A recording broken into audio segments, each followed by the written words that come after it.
বীরভাব কখন হয়? দেখে মনে হচ্ছে যেন যুদ্ধ করবে। দেখবেন কারো সাথে যখন যুদ্ধ করতে হয়, যদি বীরভাব না হয় যুদ্ধ হবে না, হবে?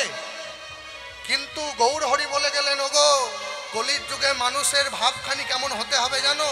ত্রিনাদপি শুনিচেন তরুরেব সহিষ্ণুনা অমানিন মান দেন কীর্তনিয়া সদা হরি। মহাপ্রভু প্রথমেই বললেন যে বৈষ্ণবের ভাব হতে হবে তৃণ, মানে ঘাসের থেকে নিচতা। এই যে ঘাসের ওপর আপনারা বসে আছেন, ঘাস কি আপনাদেরকে কিছু বলছে কেন বসেছো? ঘাস কিন্তু মাথা নামিয়ে আপনার ভার সহ্য করছে। আপনি যখন উঠে চলে যাবেন তখন কিন্তু ঘাস আপনা আপনি মাথা তুলে দাঁড়াবে। বলছে ভাবটা হতে হবে এই রকম।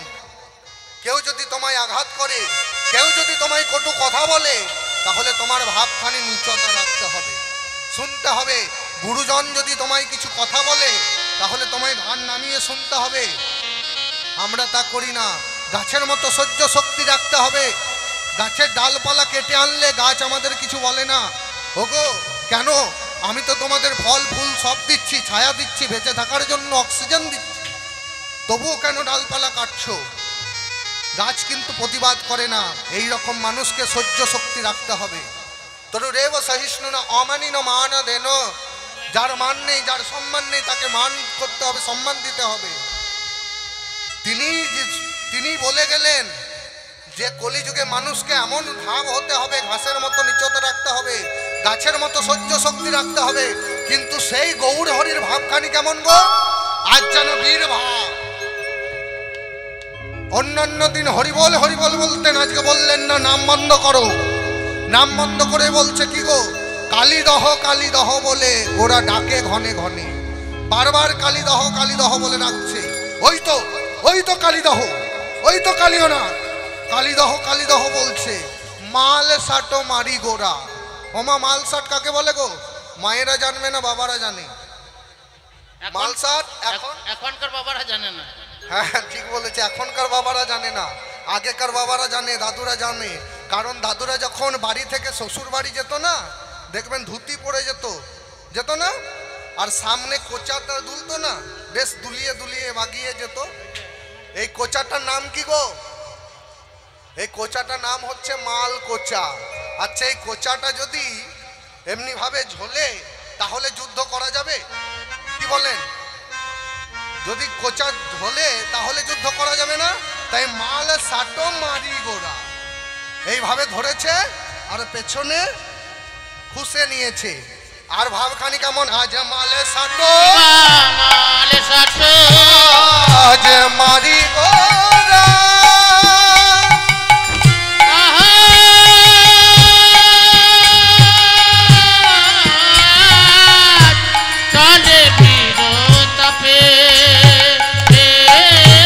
গোরা চলে যাই চলে যায়, চলে যায় চলে যায়, চলে যাই চলে যায়, চলে যায় চলে যায়। মাল সাটো মারি গোরা চলে যাই চলে যায়, মাল সাটো মারি গোরা মাল সাটো মারি গোরা চলে যাই চলে যায়। মাল সাথে মারে কালীদহ বলে হৃদয় গৌর হরি বল। কালীদহ বলে মাল সাটো মারি গোরা, মাল সাটি মারি গোরা, কালীদহ বলে মাল সাটি মারি গোরা চলে যায় চলে যায়। ওমা একবারে গৌরের বীর ভাব কালিয়নাগকে দমন করবে। বীর ভাব হয় কখন গো বৈষ্ণবের? কখন হয় জানেন? বীর ভাব সব সময় হয় না, মাঝে মাঝে হয়। মাঝে মাঝে কখন? ভগবান বলে গেলেন যদা যদা হি ধর্মস্য গ্লানির্ভবত ভারত অদ্ভুত্থানং ধর্মস্য তততমানং সৃজমহং পরিত্রাণায় সাধুনাং বিনাশায় চ দুষ্কৃতম ধর্ম সংস্থাপনার্থায় সম্ভবামি যুগে যুগে। ভবামি যুগে যুগে। সাধুরা দেখবেন, সাধুরা এমনিতে রাগ করে না। আপনি তাকে কটু কথা বলুন, রাগ করবে না। কিন্তু যেই সাধুর কাছে ধর্মের নিয়ে অপমান করবেন, ধর্মের নিয়ে উল্টো পাল্টা কথা বলবেন, তখন সাধুর বীর ভাব জেগে যায়। জাগে না? ভগবান বলেছে বৈষ্ণবের বীর ভাব তখনই জাগে যখন ধর্মের প্রতি আঘাত আসে, এই ধর্মকে রক্ষা করবার জন্য আমি বারবার আসি এই ধরাধামে। আমার আপনার ধর্ম নয় ধর্মকে রক্ষা করা। কে আপনি, কে আবার আমি কে ধর্মকে রক্ষা করব? অর্জুন ভগবানকে বলছে কুরুক্ষেত্রের যুদ্ধে, আচ্ছা কৃষ্ণ তুমি যে এত ধর্ম ধর্ম ধর্ম ধর্ম করছো, আচ্ছা ধর্ম কাকে বলে গো? ধর্ম কাকে বলে সেটাই তো বুঝতে পারলাম না, আর তুমি বলছো ধর্ম করতে। বলছে ও বুঝতে পারছো না, আমি বলে দিচ্ছি শোনো। বলে আগে ধরে মরে পরে ধরে মরে, আগে ধর মরে পরে ধর মরে, আগে ধরে মরে পরে ধরে মরে, আগে ধর মরে পরে ধর মরে। আগে ধরে মরে। হ্যালো, মরে মানে আমায় ভগবান অর্জুনকে বলছে তোমাকে ধর্ম প্রতিষ্ঠা করতে হবে না, তুমি পারবে না, যা করার আমি করে রেখে দিয়েছি, তুমি এক কাজ করো, তুমি আগে আমায় ধরো। আর আমরা করি কি গো? আমরা পুরো উল্টোটা করি। আগে ধর্ম না করে, মানে ভগবানকে না ধরে আগে ধর্ম আচরণ করতে চলে যায়, তাই না? তিলক কাটলাম, মালা নিলাম, জপ করতে শুরু করলাম, কিন্তু ভগবান বলছে না এই সকল করার দরকার নেই। তো বাইরে দেখিয়ে কি হবে? বাইরে দেখিয়ে কি হবে? ভেতরটা আগে সাধু করো।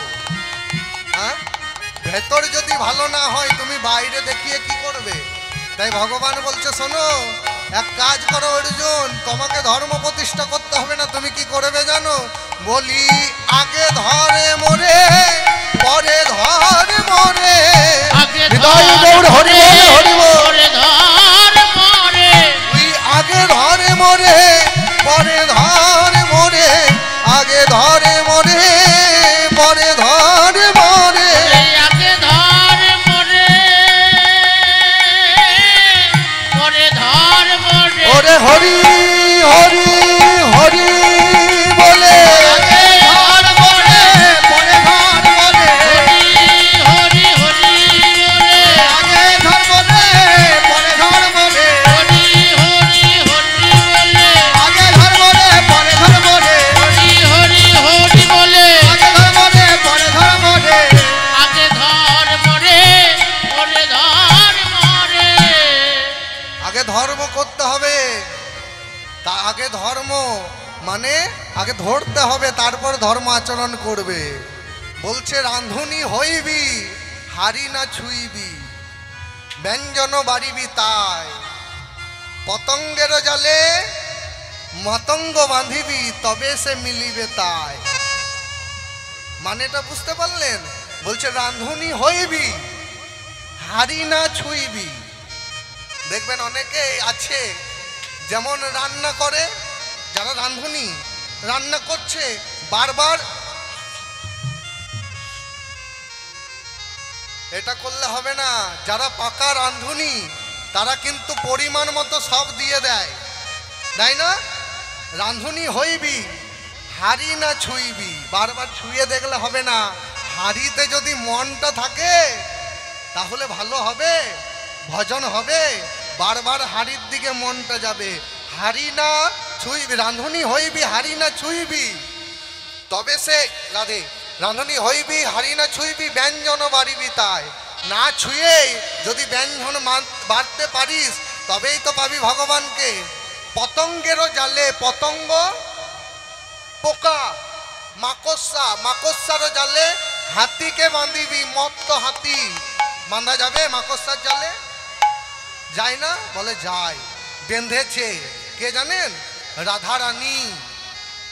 রাধারানীর প্রেমটি হচ্ছে, ভালোবাসাটি হচ্ছে ধৈর্যের, ধৈর্যের জাল।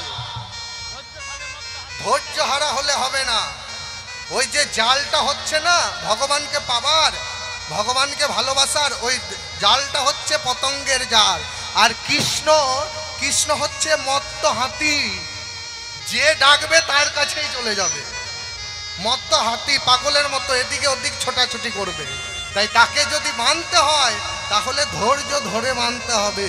তাই পতঙ্গেরও জালে মাতঙ্গ বাঁধিবি তবে সে মিলিবে তাই, তাছাড়া ভগবানকে পাওয়া যাবে না। নিতাই গৌড়ে হরি বল। হরি বল। তাই গৌর হরির ভাব, বৈষ্ণবের বীরভাব হয় কখন? যখন ধর্মের প্রতি কেউ অন্যায় করে, অত্যাচার করে। তাই আমাদের কর্ম নয়, যুগে যুগে তিনি ধর্ম রক্ষা করেছেন, চিন্তা নেই। কলিযুগে তিনিই রক্ষা করবেন, কেউ পারবে না। এই যে আমরা ধর্ম রক্ষা করছি, চলো ধর্মকে রক্ষা করতে হবে না, কেউ পারবেন না যতদিন না ভগবান আসবে।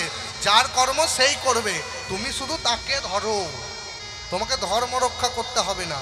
তাই করেছে কি না, গৌর হরিরও আজ পুরবের ভাবে বিভোর হয়ে গৌর হরির বীর ভাব, তিনি কৃষ্ণের কালিয়া নাগের কথা মনে পড়ে গেছে তার ছোট্ট দেহটাকে দর্শন করে। তাই মাল সাটো মারি গোড়া চলে বীর তাপে, বীর ভাব চলে যাচ্ছে। তাই দেখে ভাগ্যবান পদকর্তা লীলারে একপাশে দাঁড়িয়ে দাঁড়িয়ে বলছে, আহা, এই ভাব তো কোনোদিন দেখিনি।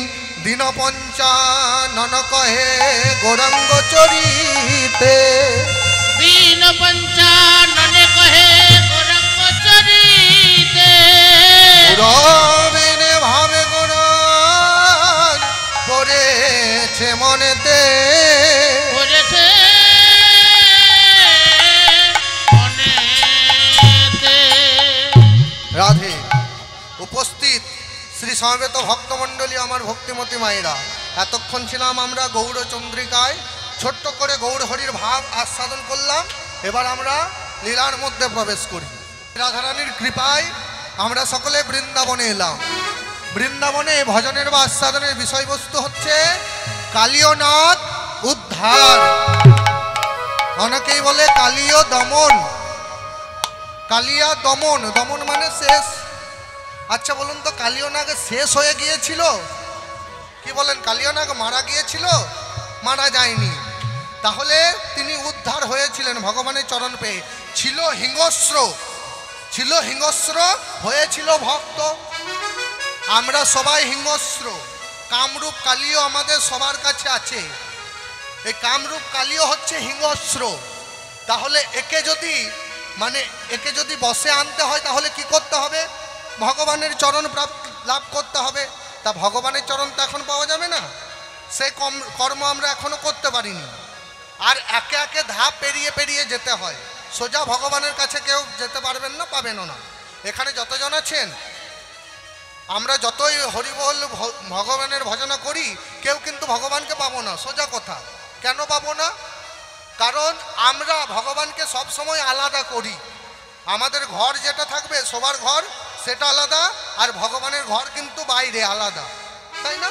তাহলে তুলসী মন্দির আলাদা, ঘরের বাইরে সব কিছু যখন আলাদা করে রেখেছেন, তাহলে আপন নয় বলেই আলাদা আছে।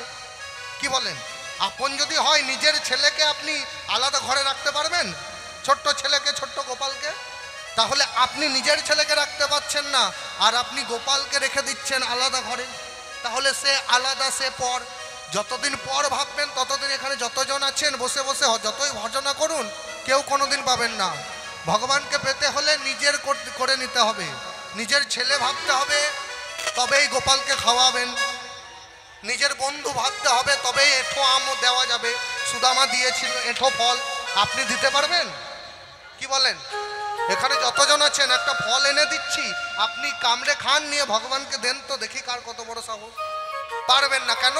তিনি হচ্ছেন ভগবান।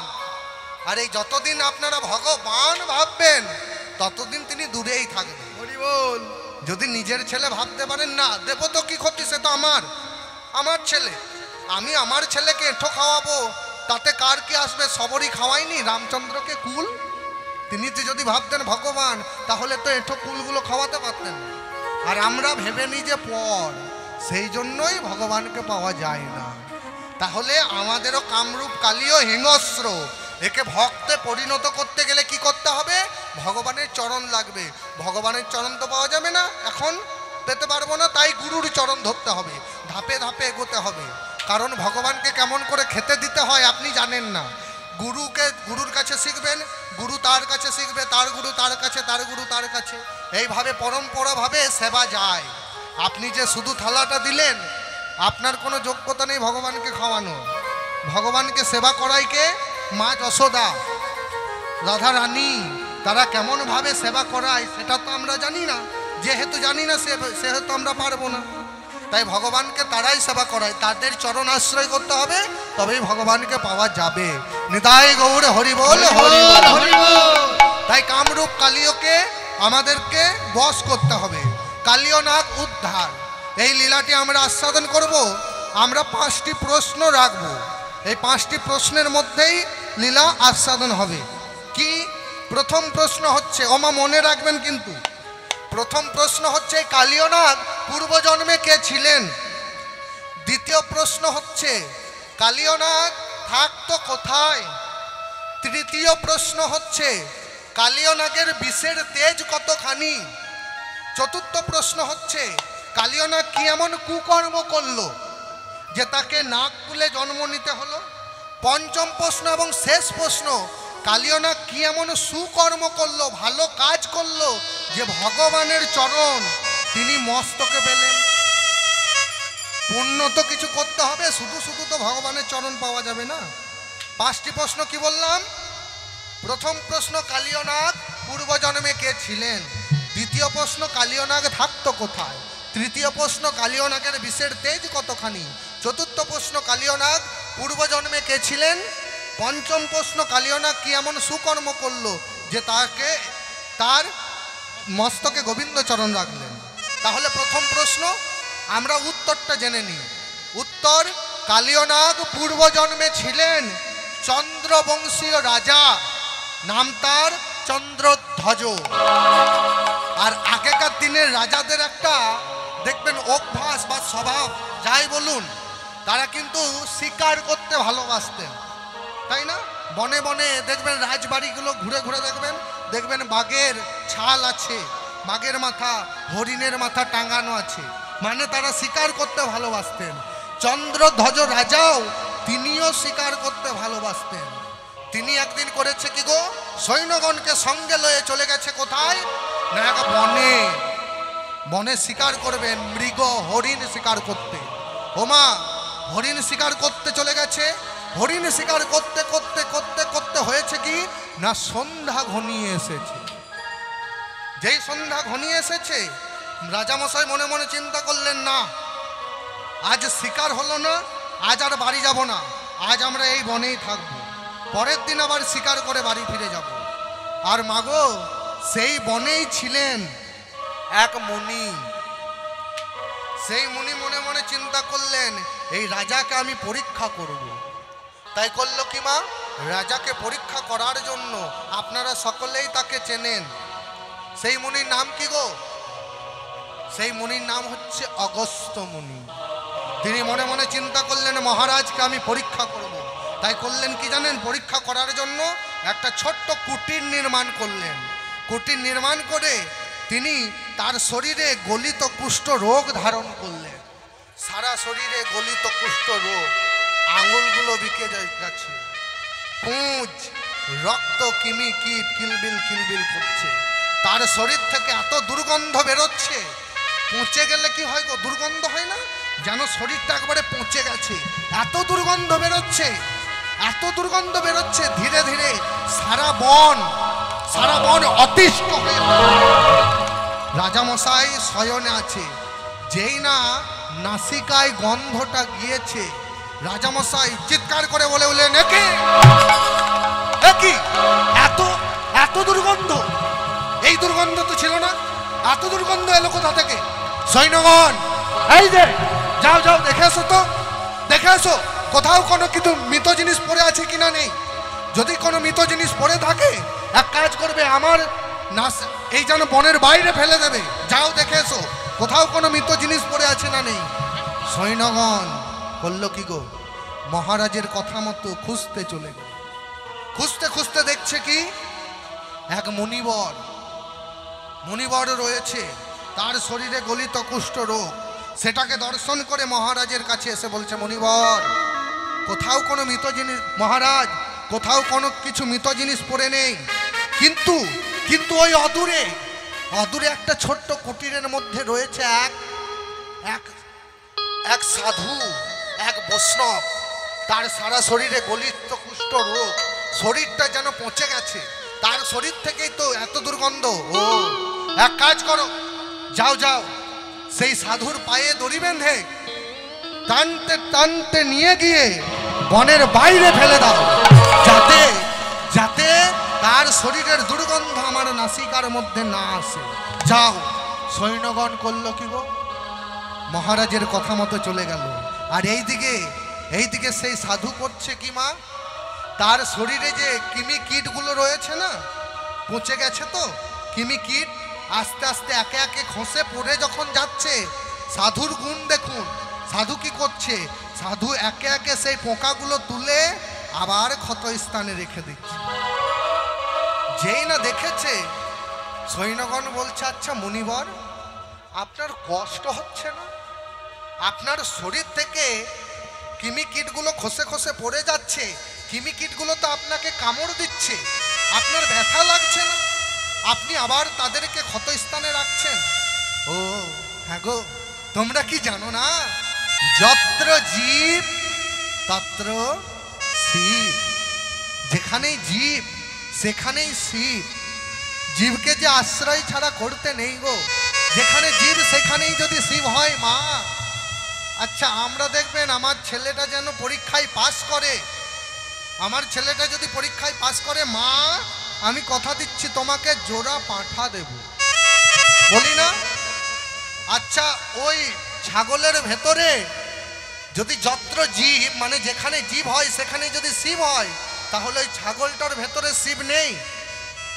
কি বলেন? ছাগলটার ভেতরে শিব আছে। আর শিবের সাথে কালীর সম্পর্ক কি গো? স্বামী স্ত্রী, তাই না? এবার আপনি মায়ের কাছে তার স্বামীর বলি দিচ্ছেন, জীব হত্যা করছেন, মা আপনার গ্রহণ করবে? কি বলেন? মা কেমন ভাবে থাকে গো? দেখবেন হাত পেতে থাকে, বলছে ধর্ম যদি ধর্ম কর অর্থ দেব।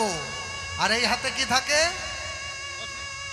যদি কামনার পেছনে বেশি ছোটাছুটি করবি, এই দেখ হাতে কি রয়েছে, আর নিচে কি থাকে গো?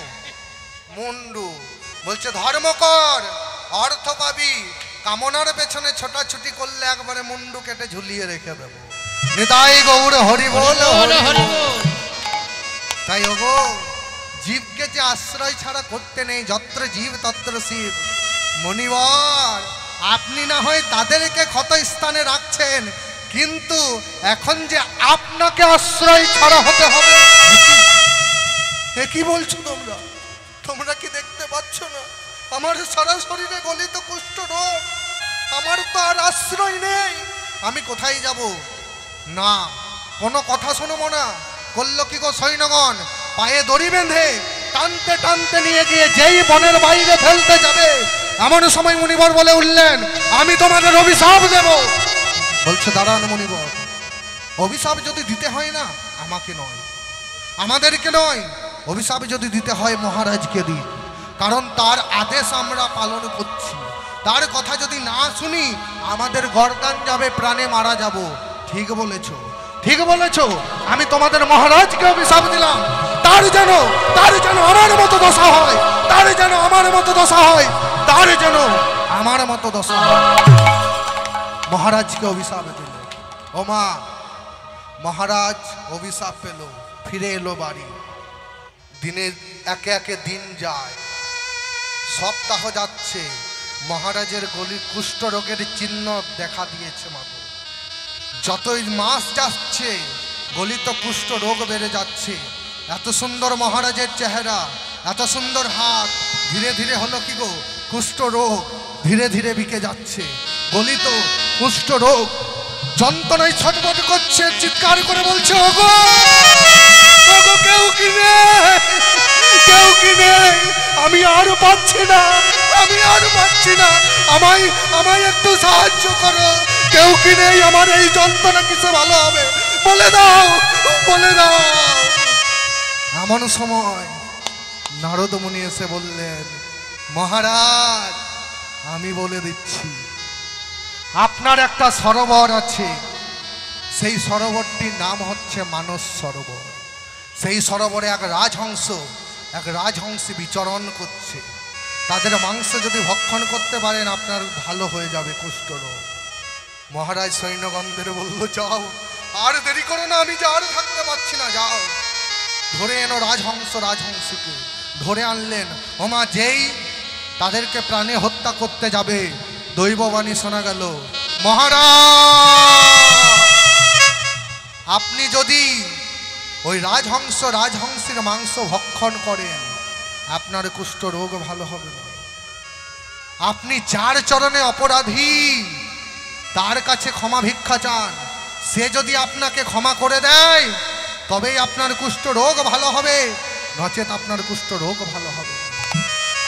মহারাজ করল কি গো, দৈববাণী শুনে ছুটতে ছুটতে চলে যাচ্ছে। ওমা চলে যাচ্ছে কোথায়? সেই সাধুর কাছে, অগস্ত্য মুনির কাছে। মুনিবর করছে কি গো, মুনিবর একটা উঁচু জায়গার ওপরে বসে আছে। দেখবেন আমরা যখন উঁচু জায়গার ওপরে বসে থাকি, পাগুলো কি করি, একটা পা গুটিয়ে রাখি আর একটা পা ঝুলিয়ে রাখি। মুনিবর করেছে কি গো, তিনিও ঠিক সেইভাবে বসে আছে। মহারাজ ছুটতে ছুটতে গিয়ে আছাড় খেয়ে বলল, মহারাজ আর আঙ্গুলগুলো সোজা নেই গো, সোজাভাবে প্রণাম করতে পারছে না, আঙ্গুল বিকে গেছে, কুষ্ঠ যন্ত্রণায় থরথর করে কাঁপছে আর বলছে, মুনিবর মুনিবর আমি আপনার চরণে অপরাধী, মুনিবর আপনি আমায় ক্ষমা করে দিন, আপনি আমায় ক্ষমা করে দিন। মুনিবর বলল, আমি সর্বান্তঃকরণে তোমায় ক্ষমা করলাম, আমি আশীর্বাদ করলাম। তুমি এক কাজ করো, তুমি আমার পাদদক মানে পা ধোয়া জল পান করো, তোমার কুষ্ঠ রোগ ভালো হয়ে যাবে। ওমা মহারাজ করলো কি না, একটা মাটির পাত্রে নদী থেকে গঙ্গার জল আনলেন, নদীর জল আনলেন, এনে যে পাটি ঝুলিয়েছিলেন সেই পাটি যেই চুবিয়ে দিয়েছে মুনির মহারাজ, অমনি কি দেখছে জানেন, জলের ওপরে ভেসে যাচ্ছে পুঁজ, রক্ত, কিমি, কীট, কিলবিল কিলবিল কিলবিল করছে। মহারাজ ঘৃণায় পান করতে পারলেন না গো, একটা গাছের আড়ালে গিয়ে করলো কি, ফেলে দিলেন। আবার জল এনে বলছে, মুনিবর আমি না আপনার ওই পাদদকটা পান করতে পারলাম না, আপনি যে পাটি গুটিয়ে আছেন সেই পাটি একটু বাড়িয়ে দেবেন, আমি আপনার সেই পায়ের ওই পা ধোয়া জল একটু পান করব। বলছে বেশ ঠিক আছে। ওমা করেছে কি সাধু, আরও পরীক্ষা করার জন্য আরও বেশি পুঁজ, রক্ত, কিমি পাটাকে বাড়িয়ে দিয়েছে। যেই না মহারাজ জলে চুবিয়েছে পাটি, অমনি আগের থেকে আরও পুঁজ, রক্ত, কিমি, কীট জলের মধ্যে ভেসে বেড়াচ্ছে, কিলবিল কিলবিল কিলবিল কিলবিল করছে। মহারাজ বলছে কি কেমন করে পান করবো, ঘৃণায় পান করতে পারছেন না।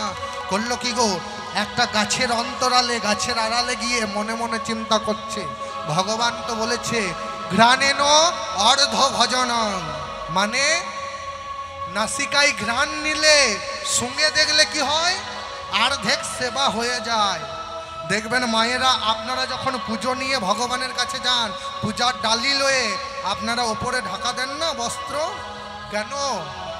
কারণ যদি ওই সুগন্ধ যদি নাসিকায় ঢুকে যায়, ভগবানের আগে আপনার সেবা হয়ে যাবে। যারা রান্না করে দেখবেন তারা খেতে পারে না,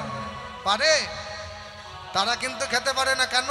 তার সেবা হয়ে যাচ্ছে, নাসিকায় ঢুকে ঢুকে একবারে পেট মনে হয় যেন ভরে গেল। ঘ্রাণেন অর্ধভজনং, মহারাজ মনে মনে চিন্তা করলেন, ঘ্রাণেন অর্ধভজনং যদি হয়, আমি নাসিকায় ঘ্রাণ দিই, নাসিকায় ঘ্রাণ লয়ে মস্তকে যেই ধারণ করেছে, অমনি সুস্থ অবস্থায় মুনিবর এসে বলছে, একই মহারাজ, এখনো আপনি খলতার বসে আমার পাদদক আপনি পান না করে প্রথমে ফেলে দিলেন, আবার কিনা নাসিকায় ঘ্রাণ লয়ে মস্তকে ধারণ করছে, এখনো যখন আপনি ছলনা করছেন, আমি আপনাকে অভিশাপ দিলাম, আপনার খলজনিত জন্ম হোক, আপনার খলজনিত জন্ম হোক, আপনার খলজনিত জন্ম।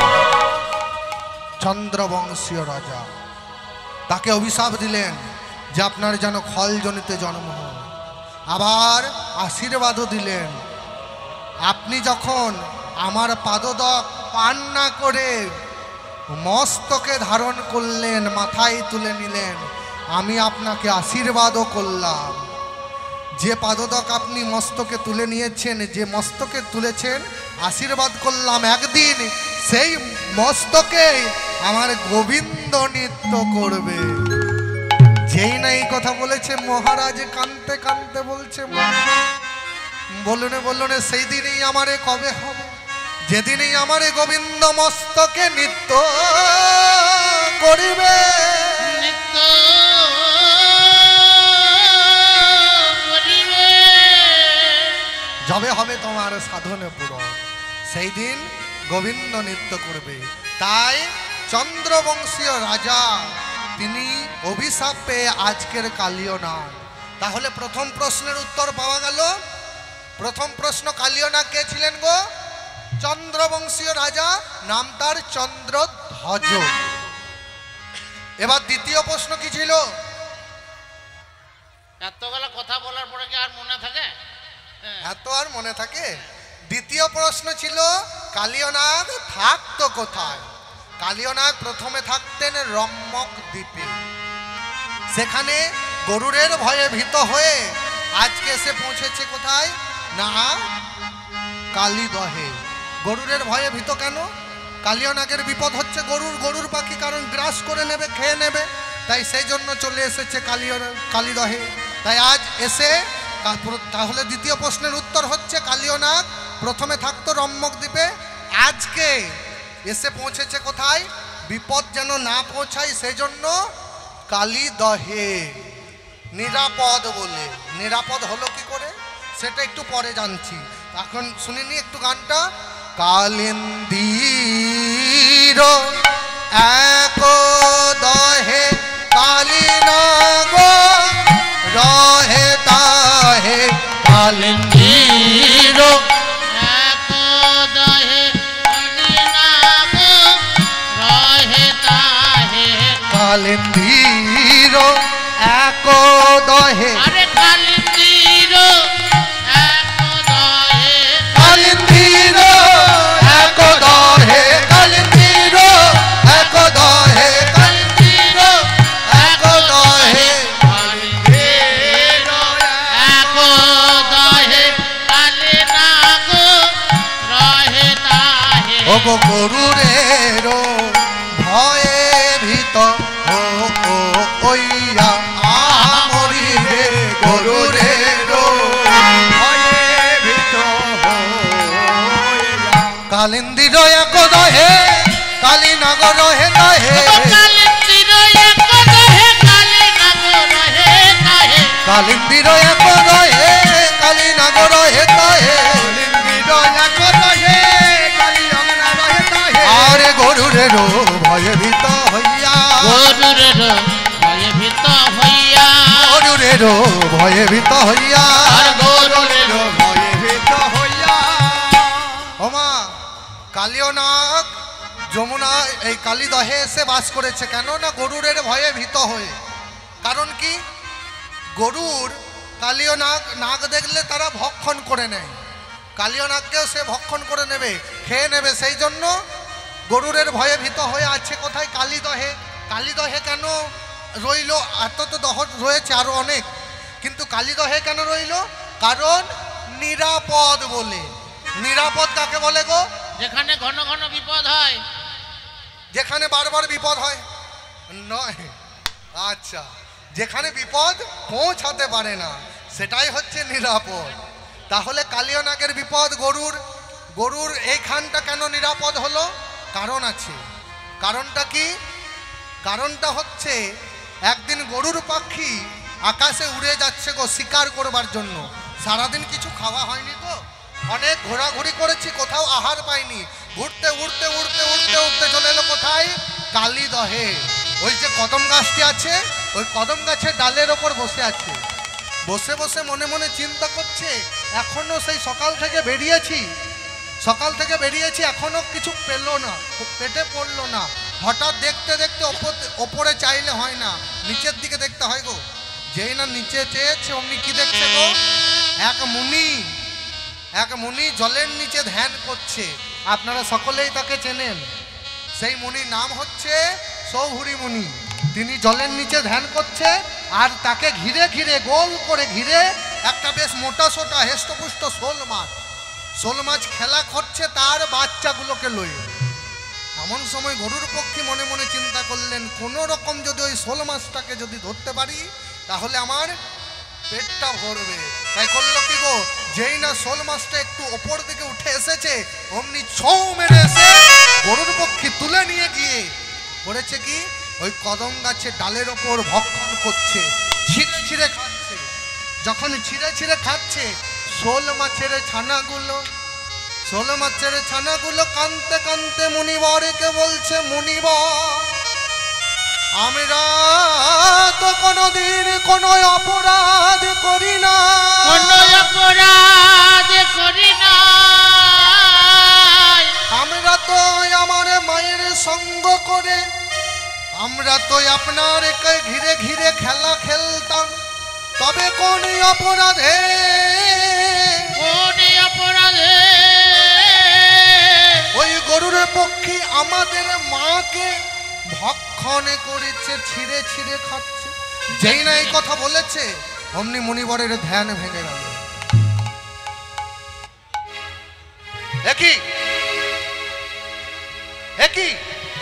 একই হচ্ছে, ওরে গরুর তুই আমার খেলার বস্তুকে ভক্ষণ করছিস?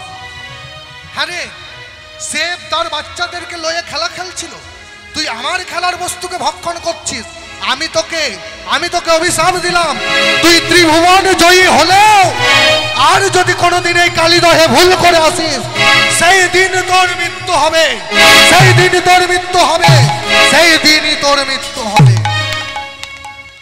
সেই দিন থেকে গরুর পাখি সব জায়গায় যেতেন, কিন্তু ভুল করে কোনোদিনও এই কালীদহে আর আসতেন না। কালীয়নাগ মনে মনে চিন্তা করলেন, গরুর পাখি যখন কালীদহে যেতে পারে না সেটাই হচ্ছে আমার নিরাপদ জায়গা। তাই সে রম্যক দ্বীপ ত্যাগ করে কালীদহে এসে বাস করছে আর মনে মনে চিন্তা করছে। প্রভু তো বলেছে স্বধর্ম নিধনং শ্রেয় পরধর্ম ভয়াবহ, মানে নিজের ধর্ম আচরণ করতে করতে কেউ যদি মারা যায় তাও ভালো, কিন্তু পরের ধর্ম কেউ আচরণ করতে যাবেন না, পরের ধর্ম কেউ মানবেন না, নিজেদের ধর্মটাকে ঠিকঠাকভাবে বজায় রাখবে। ধর্মের জায়গায় সবাই একত্রিত হবেন, যদি একত্রিত না হন তাহলে কি হবে জানেন? আজ থেকে প্রায় কি বলবো 20-25 বছর পর আর পায়ের তলে মাটিটা পাবেন না। সে আপনারা পার্টি করতে পারেন, কেউ বিজেপি করতে পারেন, কেউ তৃণমূল করতে পারেন, কেউ কংগ্রেস করতে পারেন, সে নিজের মন, কিন্তু যখনই ধার্মিক অনুষ্ঠান হবে, কোনো অনুষ্ঠান হবে, সেই ধর্মের জায়গায় একত্রিত হতে হবে। যদি একত্রিত হন তাহলে বেঁচে থাকবেন। ধর্মকে যদি ধরতে পারেন ধর্ম তোমায় রক্ষা করবে, আর তুমি যদি ধর্মকে ছেড়ে দিয়েছো তাহলে ধর্ম তোমায় কোনোদিন রক্ষা করবে না। আমরা যতই বলি যে রাখে হরি তো মানে কে? হরির কি দায় লেগেছে আপনাকে রক্ষা করবে? কি বলেন? হরির কি কোনো দায় লেগেছে আপনাকে রক্ষা করবে? আমি মনে করুন আপনার সাথে আমার কোনো পরিচয় নেই, আছে, আমি যদি এখনই আসর থেকে নেমে বলি মা আপনি আমায় 5000 টাকা দেন, তো দেবেন? দেবেন না। কেন দেবেন না? পরিচয় নেই। আর যদি মনে করুন 10 বছর আগের পরিচয় বা 20 বছর আগের পরিচয়, তাহলে দেবেন? বিপদে পড়লে দেবেন। কেন? পরিচয় আছে বলে। আর আমাদের অবস্থা ঠিক তাই, ছোট থেকে ভগবানের সাথে কোনো পরিচয় নেই, ভগবানের মন্দিরে যাই না, ভগবানকে ভোগ দিই না, কোনো কিছু নিবেদন করি না। আর যখনই ছেলের পরীক্ষাটা আসবে, মা গো পাস করিয়ে দাও, কথা দিচ্ছি তোমায় জোড়া পাঠা দেব। মায়ের কি দায় লেগেছে তোমার ছেলেকে রক্ষা করবে? তুমি বিপদে পড়েছো, মায়ের কি দায় লেগেছে? তুমি আগে পরিচয়টা রাখো, তবেই তো বিপদে দাঁড়াবে। তোমার সাথে পরিচয় নেই, হুট করে ভগবান দাও, তো দেবো কিনা? তাই না? সত্যি কথা মানতে হবে। তাহলে বলে যে সবাই রাখে হরি, তো মারে কে? মানেটা কি? বলে হরিকে যে রেখেছে রাখে হরি, ঘরে হরিকে যে রেখেছে, এই দেহ ঘরে হরিকে যে রাখতে পারবে তাকে মারবে কে? আর আমরা পুরো উল্টোটা বলি যে ভগবান যাকে রাখবে তাকে মারবে কে। এটা নয়, মানে হচ্ছে এর আসল অর্থ হচ্ছে ভগবানকে তুমি যদি রাখতে পারো তাহলে তোমাকে মারবে কে? এখানে কে আছে তোমায় মারবে? কেউ মারতে পারবে না। আর ভগবানকে যদি ছেড়ে দিয়েছো তোমাকে কোনো বাবা বাঁচাতে পারবে না, নিতাই গৌর হরি বল হরি বল। তাই স্বধর্ম নিধনং শ্রেয়, পরধর্ম ভয়াবহ। আমি নিজের ধর্ম আচরণ করব। সাপের ধর্ম কি গো? সাপের ধর্ম চুম খাওয়া। রাধে রাধে। সাপের ধর্ম কি গো? পা দিলে পায়ে একবারে প্রণাম করে দেবে, দেবে না? মানে একবারে বিষ উগারে দেবে। তাই সাপের ধর্ম বিষ উগারে দেওয়া। কালিয়নাগ মনে মনে চিন্তা করছে আমার ধর্ম আমি আচরণ করব। কালিদহে করলো কি? আমি বহু পুণ্য ফলে বৃন্দাবনে বাস পেয়েছি, ভাগ্য ফলে বৃন্দাবনে বাস পেয়েছি, কই গোবিন্দের চরণ তো পেলাম না। তাই আমি নিজের আচরণ ধর্ম আচরণ করব। করলো কি? আজ দিল দিল বিষ উগারে দিল। হৃদয় গৌর হরি বল হরি বল। দিল দিল বিষ উগারে দিল। কালিন্দির জল কালী নাগ দিল দিল বিষ উগারে দিল। আর কৃষ্ণ চরণ পাবে বলে জলে কালী নাগ, জলে কালী নাগ। যেই না বিষ উগারে দিয়েছে, জলের অবস্থা খানি কেমন গো?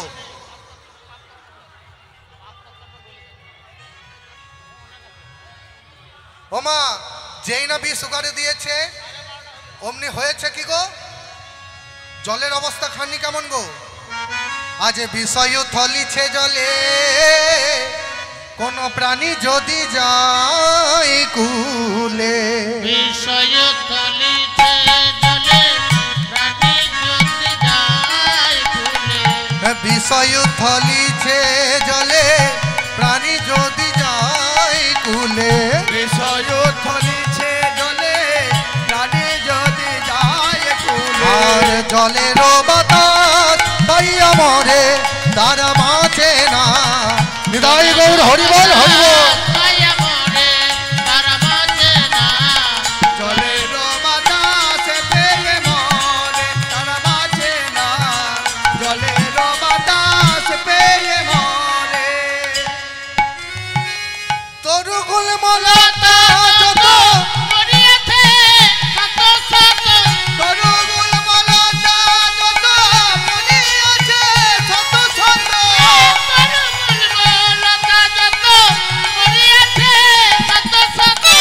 বিষ জল সহিতে না পারে, তারা বাঁচে না।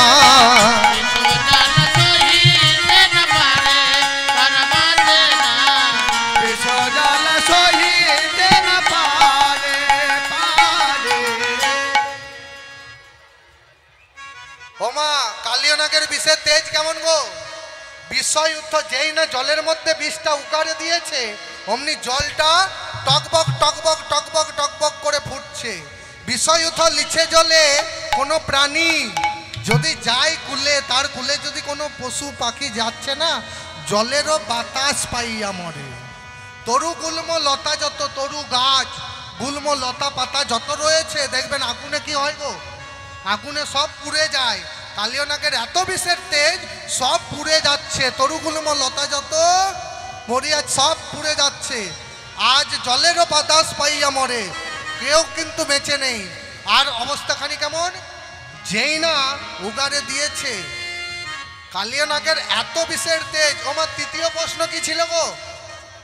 তৃতীয় প্রশ্ন, কালিয়নাগের বিষের তেজ কতখানি? উত্তরটা দেখুন। কালিদহের জলে, জলে বিষ উগারে দিয়েছে, কিন্তু এত বিষের তেজ, ওই তাহার পরে বাই।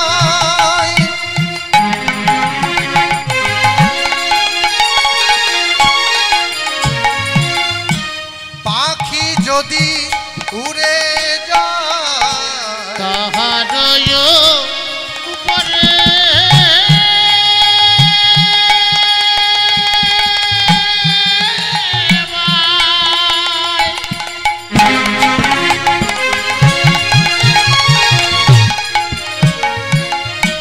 পাখি যদি উড়ে যায়, আর ঘুরে পড়ে ঘুরে পড়ে ত্যাগিয়া পড়া। আর ঘুরে পড়ে ঘুরে পড়ে মায়ের দেহে আর প্রাণ থাকে না, দেহে আর প্রাণ থাকে না, মায়ের দেহে আর প্রাণ থাকে না, ও কালী নদে বিষের জ্বালায় দেহে আর প্রাণ থাকে না। কালী নাকে বিষের জ্বালায় দেহে আর প্রাণ থাকে না, ঘুরে পড়ে ঘুরে পড়ে নদিয়া পানা। ওমা পক্ষী এত বিষের তেজ মাগো, জলে বিষ উগারে দিয়েছে, কিন্তু ওই ওপর দিয়ে ওই সোজাতে ওই ওপর দিয়ে কোনো পাখি যদি উড়ে যায় ঘুরে পড়ে তেগিয়া পড়ান, প্রাণ ত্যাগ করে ঘুরতে ঘুরতে জলে পড়ে যাচ্ছে। আর কানতে কানতে পক্ষী গুল বলছে, হে গোবিন্দ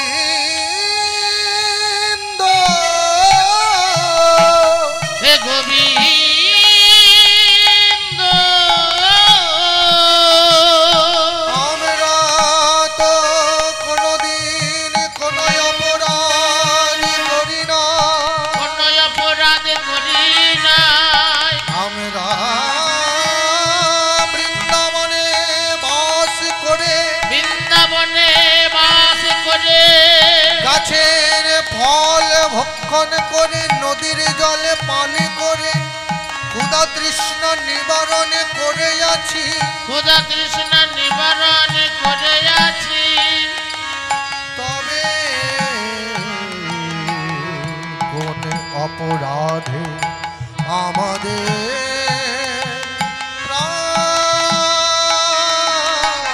প্রাণ যায়?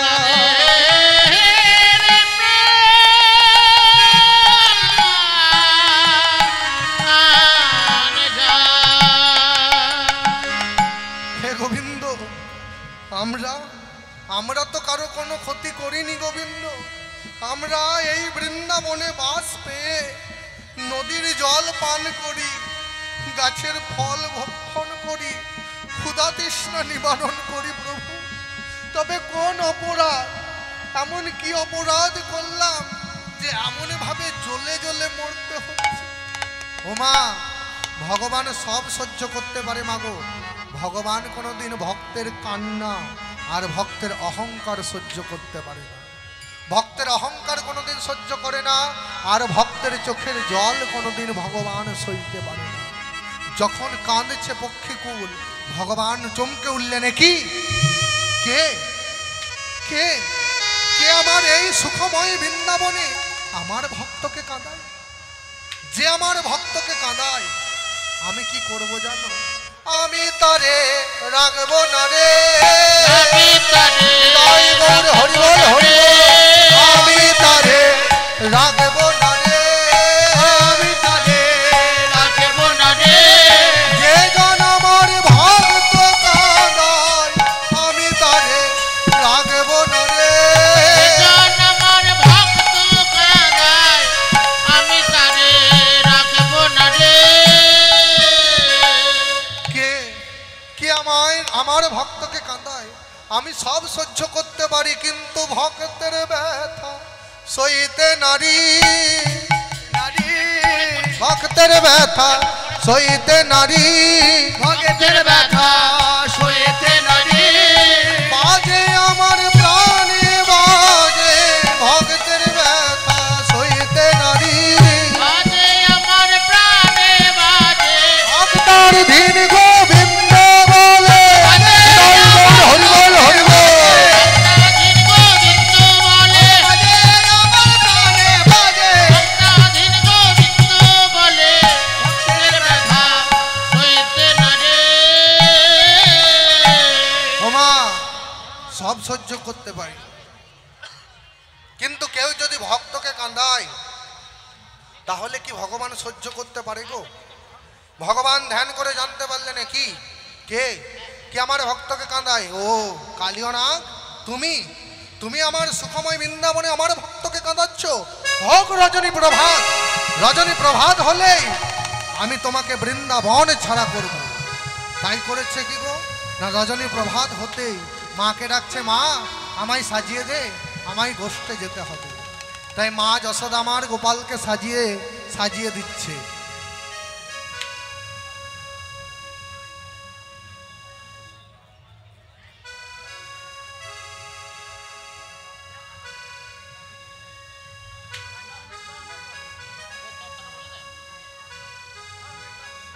রাধে ওমা, তাই রজনী প্রভাত হলেই আমি রাখবো না।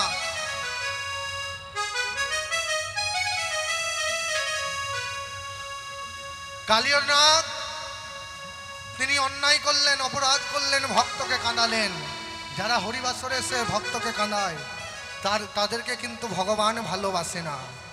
দেখবেন অনেকে আসে আবার উঠে চলে যায়, নিজে যায় সাথে সাথে অনেকজনকে নিয়ে যায়, তাদেরকে ভগবান কোনোদিন ভালোবাসে না। হোক রজনী প্রভাত, আমি তাকে এই বৃন্দাবন ছাড়া করব।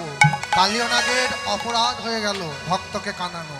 আর পাপ হয় কি মা, যদি কেউ পাপ করে, পাপ তার বাপকেও ছাড়ে না। ছাড়ে? পাপের বাবার নাম হচ্ছে পুণ্য এবং পাপ। ভগবান যখন নিজেকে সৃষ্টি করলেন পূর্ণ ব্রহ্ম সনাতন, ভগবানের পেছন থেকে একটা পুরুষের সৃষ্টি হলো, সেই পুরুষটির নাম হচ্ছে পাপ। দেখবেন প্রদীপ সব জায়গায় আলো দেয়, আলো দেয় না প্রদীপ, সন্ধ্যা প্রদীপ, কিন্তু নিচেরটা আলো হয়, নিচের আলো হয় না। তাই পাপ তার বাপকেও ছাড়ে না, ভগবানকেও ছাড়েনি। রামচন্দ্রকে মরতে হয়েছিল সরজু নদীতে, ভগবানকে জরাবেদের হাতে মরতে হয়েছিল। আর পাপ করলে কি হয় গো? আমরা অনেকেই করি, গুরুর সাথে ছলনা করি, করি না? বলছে গুরুদেবের সঙ্গে যে বা কপটতা করে, বাঘ বগ শিগাল হয় জগত মাঝারে। গুরুদেবের সঙ্গে যে বা কপটতা করে, বাঘ বগ শিগাল হয় জগত মাঝারে। বাচ্চারে দ্রব্য যে বা চুরি করে খায়, নিশ্চয় জানিবে সে তো বেজি জন্ম পায়। বাচ্চার দ্রব্য যে বা চুরি করে খায়, নিশ্চয় জানিবে সে তো বেজি জন্ম পায়। অন্যের পুকুরে যে বা মাছ ধরে খায়, নিশ্চয় জানিবে সে তো বেড়াল জন্ম পায়। পরের পুকুরে যে বা মাছ ধরে খায়, নিশ্চয় জানিবে সে তো বিড়াল জন্ম পায়। দোকানে যাইয়া যে বা চিনি চুরি করে, পিঁপড়ে জন্ম হয় মরণের পরে। দোকানে যাইয়া যে বা চিনি চুরি করে, পিঁপড়ে জন্ম হয় মরণের পরে। লোকের ঘরেতে যে বা ঝগড়া বাঁধায়, অনেকে আছে না, লোকের ঘরেতে যে বা ঝগড়া বাঁধায়, 21 দিন যত থাকে মশা জন্ম পায়। কানের গোড়াতে করে না, অনেকে আছে ঝগড়া লাগিয়ে দেয়। এইগুলো হচ্ছে পাপ, এইগুলো যারা করবেন তাদেরকে শাস্তি পেতে হবে।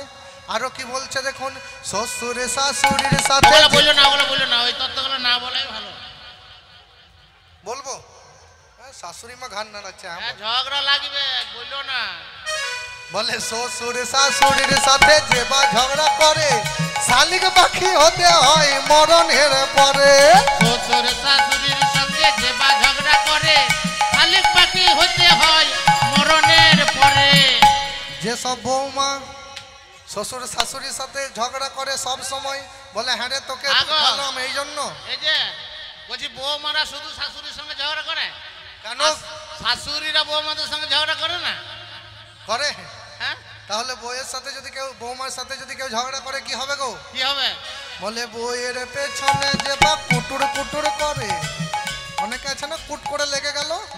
কোলা ব্যাং দেখেছেন? হ্যাঁ, বলছে কোলা ব্যাং হতে হয় মরণের পরে।